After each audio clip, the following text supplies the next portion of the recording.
ky është një proces gjyqësor. Dhe janë krijuar palët, pala akuzuar ka drejtën e vetë, mbrohet sa të mundet. Me gjitha mënyrat, kudo që i krijohet mundësia. Edhe me TikTok thua ti.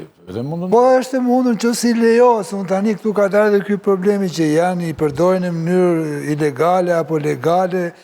Vetë Velia është penalizuar një herë, për shkeljen e këtyre rregullave të komunikimit me pjesën tjetër jashtë, apo jo. Por janë ekspertë që... Por duhet të them këtë gjë që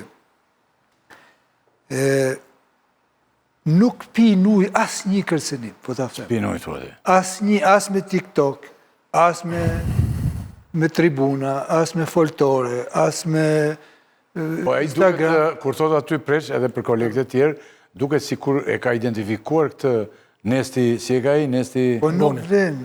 Angoni. Nesti Angoni, sigur, është i vogël që sharak thotë në raport me mua, apo e ka si metaforë? Të themu një mendim tim, që të shkojmë për te kësa, se nuk do hymë tani me dekoduar, dhe me dhënë se ku do me dalë një metaforë. Po duket sikur, ka një kontekst tjetër preç, unë do të them që duket sikur kërcënon dikë, se njeriu kur përdor kode kështu, duket sikur e ka me dikë, që po e kërcënon atë. Të themi edhe për ata që në ndjekin, ka ndodhë kjo gjë, që shumë politikanë, të cilët e kanë ndjekur këtë strategjinë e kërcënimit, intimidimit të gjyqtarëve, prokurorëve, kanë parë se kjo është kthyer në bumerang. Dhe po e them edhe këtë e them me bindje, me kompetencë, mund ta them dhe fjalën e kompetencë, që presionet, shantazhet nuk bëjnë më punë. Përkundrazi, nuk them se acarojnë, se nuk është detyra e gjyqtarëve që ta acarohen, sepse i pandehur i përdor një mbrojtje jo shumë kështu normale, por që nuk trembër. Dhe me thënë, ai që i përdor këto mjete për shantazh, nëse ka ndërmend shantazh dhe intimidim e tjerë kërcënim, i ka kot. Dhe me thënë, nuk prodhojnë asgjë. Kemi një gjë tjetër, ajo e tha shumë mirë Klodiana, që për Erion Velin, për mendimin tim, ka një çështje, që është ajo që sa, si me thënë, funksioni i tij, marrëdhënia e tij me varësit, mund të ndikojë që ky si thosht, të pengoj dëshmitare, si me thëmë, ose të mund të prish prova. Unë kam përshtypjen se tani mbas kaq kohësh, provat do jenë mbledhur, dhe me thënë, ata që janë pyetur, nuk dia kanë ngel tjerë. Nuk dia kanë ngel tjerë për të pyetur, mund të kenë ngelur, por kjo frika se lënia e jashtë e Erion Velias, dhe me thënë, është dëmshme dhe rrezikshme sepse me autoritetin e tij u mbyll gojen varësve. Kalojmë te kolegët mund të ka përfyer, ajo që ngelet në fund është vepra penale. Vepra penale. Jo, kjo i thoni ju dakord, po. Vepra penale është pra. Vepra penale. Përndryshe pastaj edhe duhet bërë dhe me lirmendën. Jo, vepra penale është vepra penale. Tani ne nuk bëhemi dot. Jo, ne diskutojmë si gazetarë. Ne nuk jemi gjyqtar, ne nuk jemi jetues, ne nuk jemi prokuror, ne nuk jemi udhëheqësa, por ne jemi gazetarë. Dhe si gazetarë ne kemi të drejtë të themi çfarë ne mendojmë. Njerëzit na dëgjojnë pastaj. Të gjitha rastet e mëparshme kanë treguar që gjykata e lartë i ka lënë në fuqi. Nuk i toleron këtë. Atëre Abileka i Tela ndryjnë. Pra, jemi të qartë sepse kemi diskutuar dhe në emision e kaluar. Pra, precedentët në këtë rast nuk janë në favor të zotit Veliaj. Në të gjitha rastet, gjykata e lartë ka lënë në fuqi çfarë ka marrë në vendim më parë apeli i posaçëm. Edhe përsa i përket specifikës që thot Klodiana, pra faktit që Erion Velia është në detyrë, ka dhe këtu themi një gjysmë precedenti që ka të bëjë me zotin Beleri. Edhe ai ishte nominuar në detyrë si kryetari i Bashkisë Timarës dhe gjykata e lartë konstatoi që është më e rëndësishme të rrim burg për llogaritë Spakut, se sa të shkojë dhe të betohet një ditë në Bashkinë e Timarës dhe të kthehet përsëri në burg. Kështu që edhe këtu e kemi një lloj precedenti. Pra do duhej një argumentim gati i Strasburgut, i drejtave të njeriut, i çështjeve shumë të prekshme nga gjykata e lartë për t'i dhënë liri Erion Velis në këtë rast. Kështu edhe në pikpamjen time duket e pamundur që të shkojmë. Vështirësh e pamundur, Bilekaj? Nuk i dihet. Besoj që po të llogarisësh se lidhjet që kanë ata, lidhjet e fsheta që kanë brenda Partisë Socialiste, ndikimin që kanë grupimet Partisë Socialiste dhe gjykatës e lartë, ka shumë mundësi që Velia të favorizohet. pavarësisht presidentëve. Qartë. Kështu që se ka grupime, afër Veliaj... Pra, nuk mund të jemi të sigur për të punë dhe kot nuk janë ato zëra që dalin. Ajo që u bë beteja në PS për të marrë drejtësinë, rezultoi me këtë rezultat. Doli me këtë rezultat.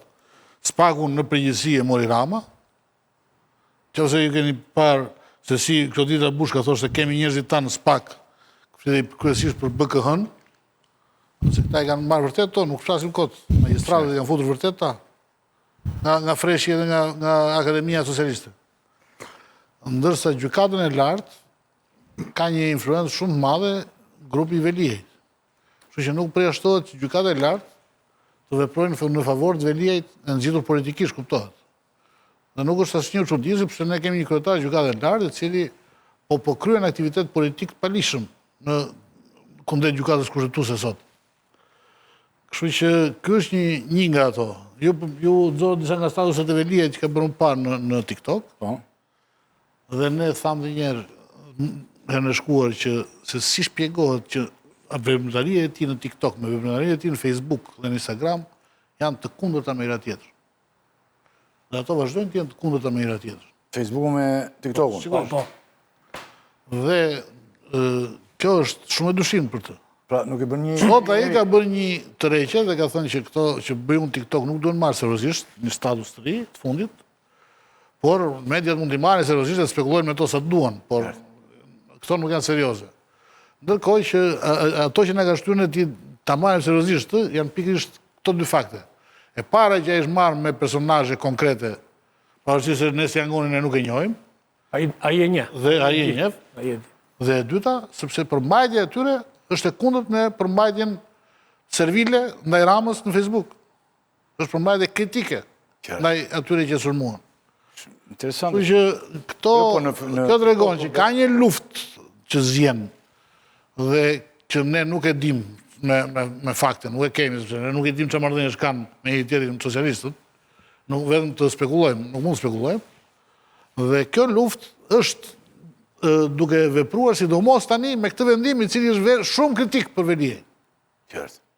Dhe mos mendoni që është e lehtë që në korrik Veliaj do të merret vendimin se Veliaj do të vazhdojë të ri për një kohë të gjatë në burg apo do të dalë dhe nëse del, a do të marrë Bashkinë e Tiranës? A do të kemi një vendim për Bashkinë e Tiranës deri në korrik? Qartë. Pra, a do ta shkarkojë Veliaj njeriu që ka emëruar Edi Rama kryetar bashkie? Kështu që këtu kemi të bëjmë vërtet po të analizosh me një betejë politike e cila fshihet në deklarata bashkëpunimi që nuk kanë asnjë për të shkodifikuar, jo se do kalojmë pa jemi po këtu. Vetëm një sqarim yll. Sepse dita e nesërme mendoj që do të përcaktoj në një farë mënyre dhe fatin e zotit Veliaj në gjykatën e lartë. Po pse nesër? Sepse nesër prokuroria duhet të informoj gjykatën për veprimet 2 mujore që ka kryer, pra për gjatë 2 muajve. Në qoftë se prokurorët nesër do shkojnë dhe do kenë ase nën mëngë kundër zotit Veliaj dhe do paraqesin prova të reja kundër zotit Veliaj, pozita e tij në raport me ligjin do të jetë më e rënduar dhe më pas gjykata e lartë do ta ketë pastaj thuajse të pamundur për të bërë një zëvendësim apo një ndryshim të masës sigurisë. Pra në një farë mënyre, ajo çfarë do të ndodh nesër, nëse do të përfundojë gjithë seanca, se mund të kërkohet kohë nga avokatët, nëse prokurorët do shkojnë aty dhe do të çojnë disa prova të reja të panjohura më herët nga mbrojtja dhe nga publiku, aty pastaj gjithë historia do të ndryshojë dhe do të kemi, besoj, edhe një panoramë të re të gjithë situatës së zotit Veliaj në raport me gjykatën e lartë.